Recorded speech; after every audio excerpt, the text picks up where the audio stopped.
Discover the world के मुअज़्ज़ज़ साथियों, अस्सलाम वालेकुम।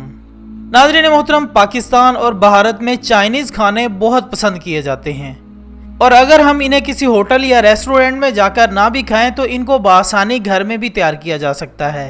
ताहम हर चाइनीज़ खाने के दौरान इसमें एक चीज़ लाजमी शामिल की जाती है और वो है चाइनीज़ साल्ट, जो कि इंसानी सेहत के लिए इंतहाई ख़तरनाक है। लिहाजा हमारी आज की इस वीडियो में हम चाइनीज़ नमक के बारे में कुछ ऐसी बातें बताने जा रहे हैं जिनका इल्म यकीनन आपको इससे पहले नहीं होगा। दोस्तों, चाइनीज़ नमक का कीमियाई नाम मोनोसोडियम ग्लूटामेट है, जो ग्लूटामेट और सोडियम को मिलाकर बनाया जाता है। अब आप में से बहुत ही कम लोग जानते होंगे कि ग्लूटामेट एसिड आखिर होता क्या है। तो नाज़रीन इकराम, ये एसिड इंसानों और जानवरों में पाया जाता है। ये नमक सबसे पहले चाइना में अजीनोमोटो के नाम से पेश किया जाता था।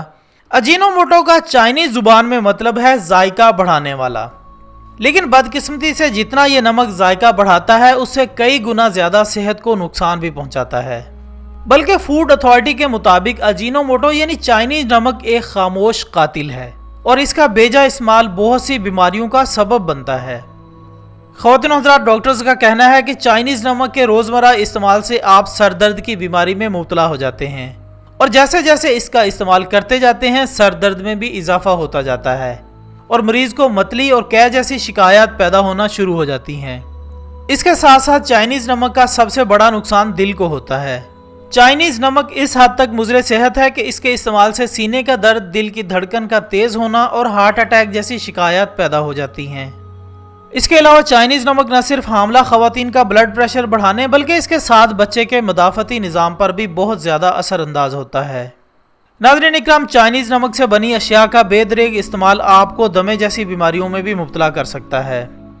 दोस्तों, यहाँ आपको मज़ीद बताते चलें कि चाइनीज़ नमक इस्तेमाल करने से इंसान के असाब के इर्द गिर्द एक खिंचाव पैदा होने लगता है और ये चेहरे और गर्दन में सनसनाहट जैसी ख़तरनाक बीमारी का सबब भी बन सकता है। इसके अलावा भी चाइनीज़ नमक के इस्तेमाल से आपको कई बीमारियों का सामना करना पड़ सकता है, जिनमें नींद की बीमारी, वज़न में गैर मामूली इजाफा और हाइपरटेंशन जैसी बीमारियां शामिल हैं। ख़वातीन हज़रात, यहाँ हम आपको फूड फ्लेवर के बारे में भी बताते चलें कि फूड फ्लेवर क्या है, इसे किस मकसद के लिए इस्तेमाल किया जाता है और इंसानी सेहत पर इसके क्या असरात मुरतब होते हैं। तो दोस्तों, फूड फ्लेवर किसी भी खाने की अशिया का जायका बढ़ाने के लिए इस्तेमाल किया जाता है। दरअसल ये चाइनीज़ नमक या अजीनोमोटो फूड फ्लेवर की ही एक किस्म है, जबकि हमारी रोज़मर्रा की ज़िंदगी में खाने से पीने तक और चॉकलेट से तमाम ब्यूटी प्रोडक्ट्स तक इसी फूड फ्लेवर का इस्तेमाल किया जाता है। ख़वातीन हज़रात, इस फूड फ्लेवर को खाने पीने और दूसरी प्रोडक्ट्स में इस्तेमाल करने का मकसद सिर्फ लोगों को अपनी प्रोडक्ट्स का असीर करना है, ताकि इनकी प्रोडक्ट्स को बेचकर इनसे से ज़्यादा आमदन हासिल की जा सके, जिसकी एक अहम मिसाल लेज़ चिप्स है। जी हाँ दोस्तों, ये चिप्स न सिर्फ एशियाई ममालिक में बल्कि दुनिया भर में खासी मकबूलियत की हामिल है। लेकिन क्या दोस्तों, आपने कभी ये सोचा कि आखिर इस चिप्स को बनाने में और लोगों को अपना असीर बनाने के लिए किन किन अज्जा का इस्तेमाल किया जाता है? यकीनन नहीं सोचा होगा। तो दोस्तों, 1932 में एक अमरीकी यहूदी हारमन डब्ल्यू ले ने छोटे से कस्बे में अपना एक होटल खोला। उस वक्त चिप्स यूरोप और अमेरिका में तो मकबूल थे ही, मगर आम तौर पर यह घरों में भी तैयार किए जाते थे। मिस्टर हारमन ले ने इस फूड कंपनी का नाम तब्दील करके एच ले कंपनी रखा। उस वक्त यानी 1960 में मिस्टर ले की कंपनी अमेरिका भर में आलू के चिप्स तैयार करने वाली सबसे बड़ी कंपनी बन चुकी थी, जबकि जो कोई भी इस कंपनी का चिप्स खाता वो इसका दीवाना हो जाता। बल्कि खुद लेज कंपनी का दावा था कि जो कोई भी इनका चिप्स एक बार खाएगा इसे लाजमी तौर पर दोबारा खाना पड़ेगा। मगर किसी को ये मालूम नहीं था कि आखिर इसमें ऐसा क्या जादू है कि एक बार खाने वाला दोबारा खाने पर मजबूर हो जाता है। खैर, 1965 में सॉफ्ट ड्रिंक बनाने वाली एक अमेरिकी कंपनी पेप्सी कोला ने लेज कंपनी को खरीद लिया। लेज कंपनी के पेप्सी कोला में जम होने से एक नई कंपनी पेप्सी को वजूद में आई। ख़वातीन हज़रात, इसके बाद की कहानी हैरत अंगेज है, क्योंकि पेप्सिको की पेप्सी कोला तो दुनिया भर में मशहूर थी ही, मगर नमकीन चीज़ें तैयार करने और दुनिया भर में फ़रोख्त करने में पेप्सिको कारपोरेशन सबसे आगे हो गई। आज भी आप दुनिया भर में कहीं भी चले जाएं, पेप्सिको की दर्जनों प्रोडक्ट्स यानी लेज, स्नैक्स और चटनियां आपको ज़रूर नज़र आएंगी। बल्कि दुनिया भर में चटपटी और नमकीन चीज़ों का 70% कारोबार पेप्सिको के पास है, जबकि इसराइल से पेप्सिको और लेज की मसनूआत फ्रीटो चिप्स के नाम से फ़रोख्त होती हैं।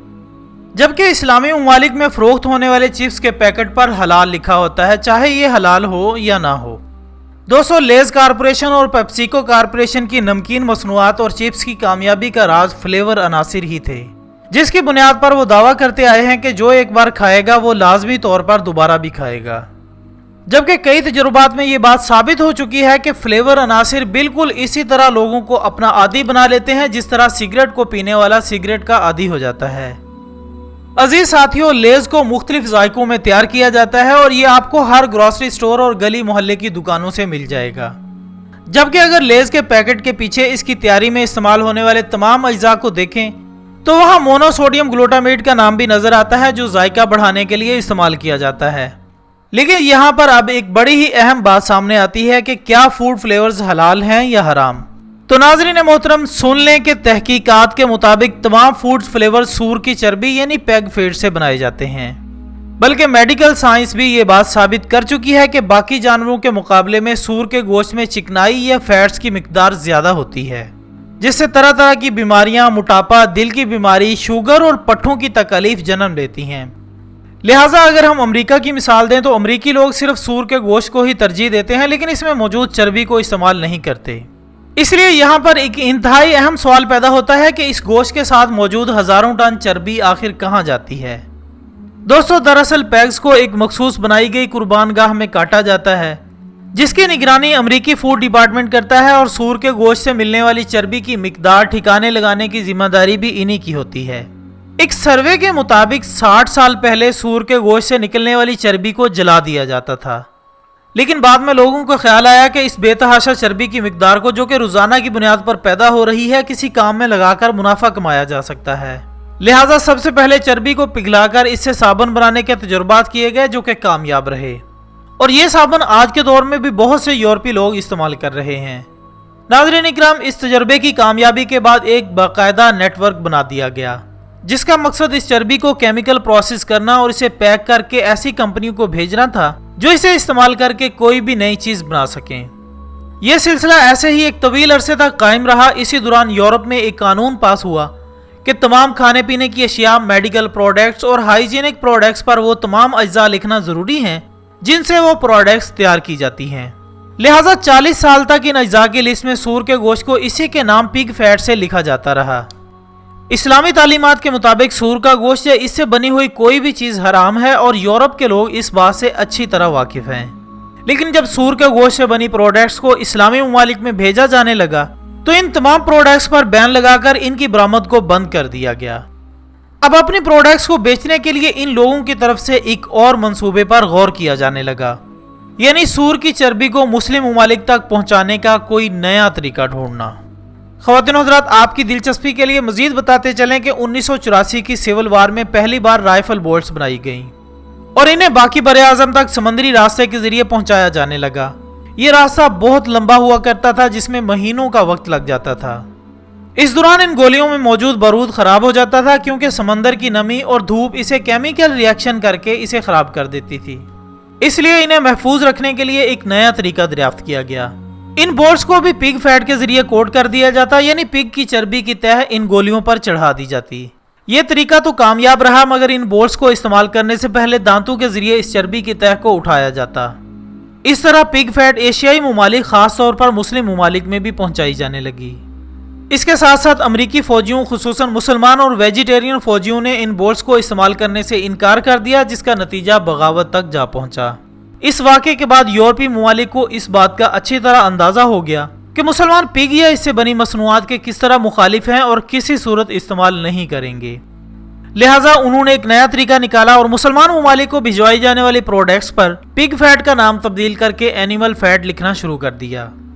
यूरोप में जो लोग 1970 की दहाई से रह रहे हैं वो इस हकीकत से अच्छी तरह वाकिफ हैं कि जब मुसलमान ममालिक की तरफ से यह सवाल उठाया गया कि ये किस जानवर की चर्बी है जिसे एनिमल फैट कहकर तमाम खाने पीने की अशिया पर इनकी तैयारी के अज्जा के तौर पर लिखा गया है, तो इनका कहना था कि ये गाय और भेड़ की चर्बी है। लेकिन दोस्तों, यहाँ एक और सवाल पैदा होता है कि अगर मान भी लिया जाए कि ये गाय और भेड़ की चर्बी है तो ये तब भी हराम है, क्योंकि यूरोपीय ममालिक में जानवरों को कुर्बान करने के लिए इस्लामी तरीके पर अमल नहीं किया जाता और ऐसा कोई भी जानवर जिसे अल्लाह के नाम के बगैर ज़िबा किया जाए वो हराम है। लिहाजा एक बार फिर इस्लामी ममालिक में इन प्रोडक्ट्स को बैन कर दिया गया। जबकि बहुत सी मल्टी नेशनल कंपनियां जो इन प्रोडक्ट्स की बदौलत सिर्फ मुस्लिम ममालिक से बिलियन डॉलर्स कमा रही थीं, वो दिवालिया होने के करीब पहुंच गईं, क्योंकि ये कंपनियां अपनी आमदनी का 75% सिर्फ मुसलमान ममालिक को अपने प्रोडक्ट्स बेचकर हासिल कर रही थीं।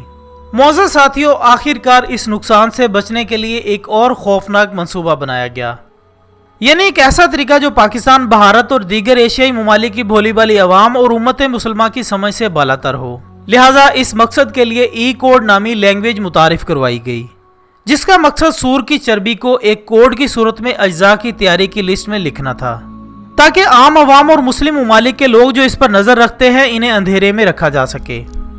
दोस्तों, इस्लाम में पिग हराम करार दिया गया है, जिसे आज की मेडिकल साइंस भी साबित कर चुकी है। ये तरह तरह की जिस्मानी बीमारियों और हार्मोन्स में तब्दीली का बाइस बनता है, क्योंकि ये इंतहाई गलीज और बेशरम जानवर है, मगर इसे आज हमारी रोजमर्रा की चीजों की तैयारी में इस्तेमाल करके हमारे घरों की दहलीज तक पहुंचा दिया गया है। इसी के इस्तेमाल की वजह से हमारी आज की जनरेशन में बेशर्मी, सख्त मिजाजी और शदीद जिनसी ख्वाहिशात बढ़ रही हैं। बल्कि हराम खाने से ना तो कोई इबादत कबूल होती है और ना ही इंसान अल्लाह की रहमत का हकदार ठहरता है। मेरी तमाम मुसलमानों से गुजारिश है कि यहूद व नसारा की इस साजिश को पहचानते हुए ऐसी प्रोडक्ट्स जिनमें सूर की चर्बी का इस्तेमाल किया जा रहा हो, इनका मुकम्मल बाइकाट करके खुद को और अपने प्यारों को इस हराम चीज से बचाएं। इनसे बचने का तरीका निहायत आसान है। हम आपको स्क्रीन पर कुछ कोड्स दिखाते हैं। अगर इनमें से कोई भी कोड आपकी इस्तेमाल शुदा प्रोडक्ट्स पर नजर आता हो तो इसे बिल्कुल इस्तेमाल ना करें, क्योंकि इसमें सूर की चर्बी शामिल होती है। इन कोड्स को अच्छी तरह से ज़हन नशीं कर लें, कहीं नोट कर लें, क्योंकि इनके ज़रिए आप पिग फैट से बनी प्रोडक्ट्स को पहचान कर आसानी से बच सकते हैं। इसके साथ ही हमारी आज की इस वीडियो का इख्तिताम होता है। वीडियो पसंद आने की सूरत में इसे लाइक करें और इस वीडियो को ज़्यादा से ज़्यादा शेयर करें और लोगों को भी इस हकीकत से आगाह करें, क्योंकि अगर कोई एक शख्स भी आपकी वजह से हराम खाने से बच गया तो ये आपके लिए सदका जारिया है। कल इंशाल्लाह दोबारा हाजिर होंगे एक और अच्छी सी वीडियो के साथ। तब तक के लिए इजाज़त दीजिएगा। अपना दोस्तों, रिश्तेदारों और गिरदोनवाह के तमाम लोगों का बहुत ख्याल रखिएगा। अल्लाह हाफिज़।